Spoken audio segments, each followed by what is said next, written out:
I've been waiting 11 years for this. Jim Cain's grandson? And they'd be like, yes, sir, I am. And he goes, I love him. They love him like he's the greatest man I've ever met. And I know, I'm family with him. Okay, honey. All I need to know is what time to be ready and what to wear. He's awesome. He really is. He's just an awesome guy. No, we don't tell those stories in...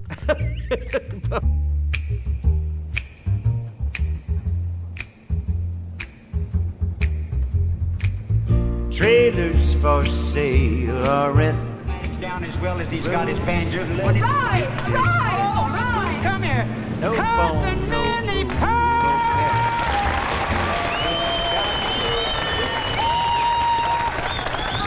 I'm blessed and proud to be here. I grew up on what's now known as Music Row over on 16th Avenue. And I was a paper boy. I had 3 different paper routes and covered all of 16th and 17th Avenues and where all the music venues are now were homes that I delivered papers to.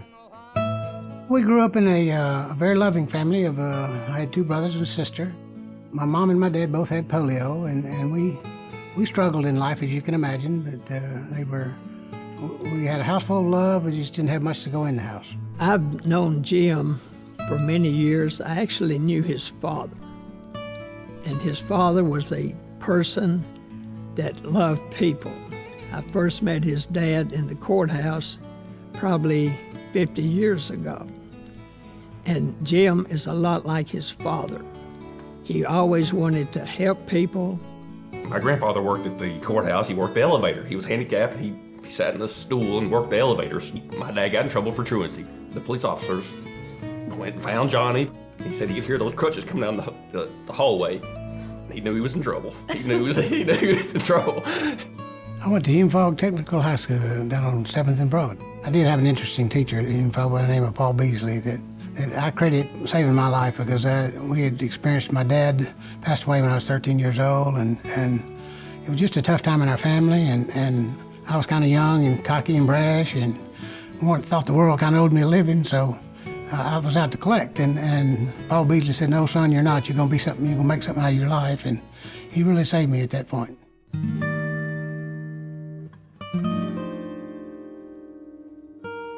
I met Jim Cain actually in 1965.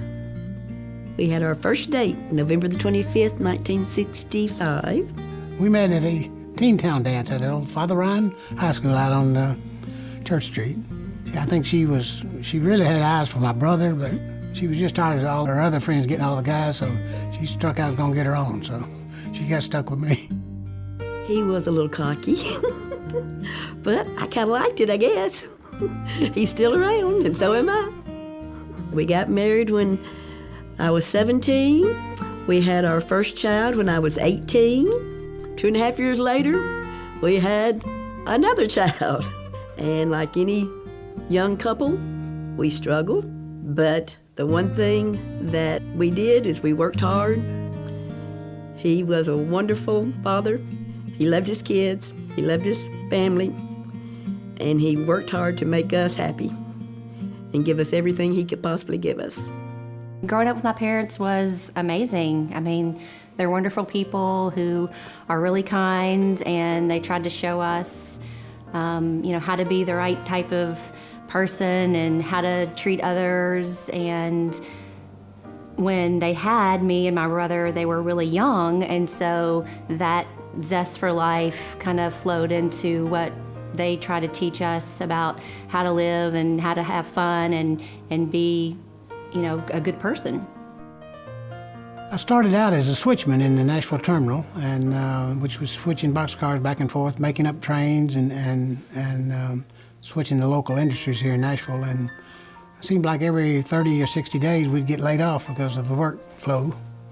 And so they invited me to go out on the road as a brakeman, and so I had nothing to lose seniority-wise, so I went out on the road for a brakeman, and I'd been out there about 30 days when the company called and said, we need some locomotive engineers. And I said, man, what an opportunity. And so I raised my hand first, and at that time was probably one of the youngest locomotive engineers that the L&N Railroad had at that time, but everything fell in place.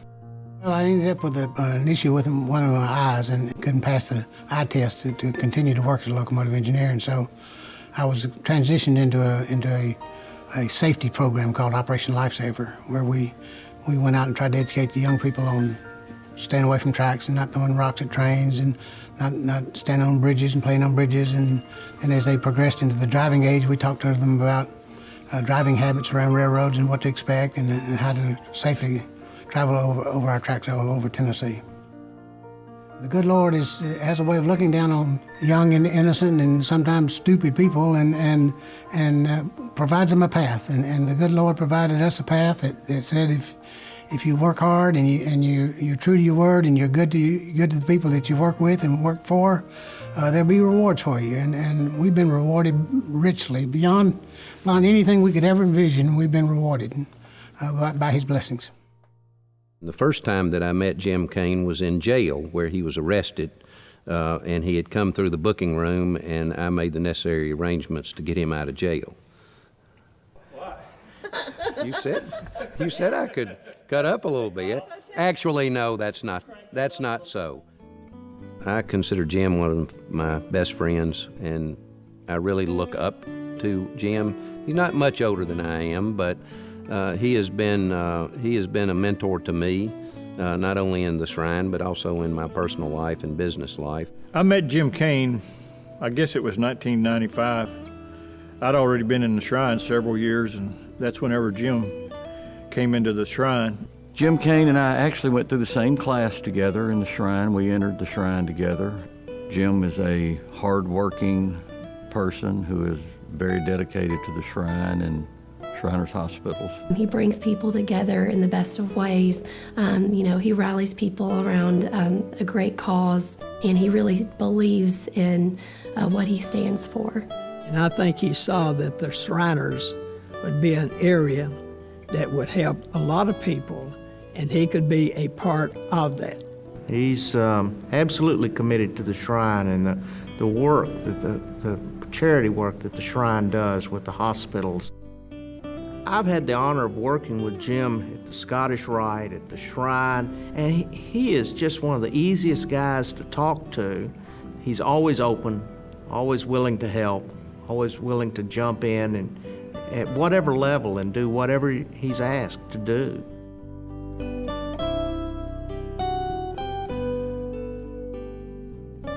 Whenever I see my dad interacting with Shriners patients, he just, has like a joy. For both my parents, it's all about the kids. I mean, all the traveling and activities that they participate in and all the time and energy that they spend as part of the Shrine organization basically comes down to just doing what's right for the kids. I asked him a simple question. Why do you do it? What is your reason for being a Shriner and a Mason? And the way he explained it to me was with such heart and such passion, without trying to sell me on it. I was sold. To look back at the upbringing he had and the way his parents had a disadvantage. He sees people with those disadvantages every day, and to see what he wants to do with the Shriners makes me proud of what he is doing. All you got to do is go to the hospital and see that one patient. That will give you all the energy that you need and say, I can keep them going. In 2006, when we were honored to serve as the Potentate of Alameda Temple, we had a poster child by the name of Hunter.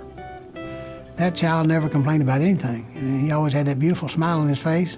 Even the day they took him to the operating room, he was ready to go get his bionic legs and be like the rest of the kids.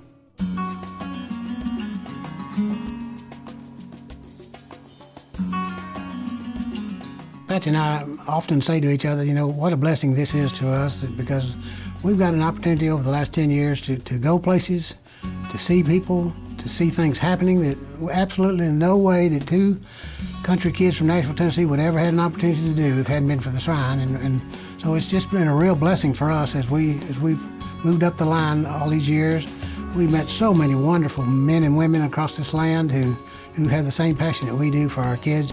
Everybody that I have come in contact with talk about how great a person Jim Cain is, how they love Jim Cain, how they love Patsy, and they can't wait to come to Nashville to be a part of his Imperial session in 2019. We're excited about that. That'll be fun. That'll be one heck of a party. You know, I strive to be like him in everything I do. He's such a good person. He loves everyone so much, and his love for the shrine is something that's never going to go away. And I'm so happy for him.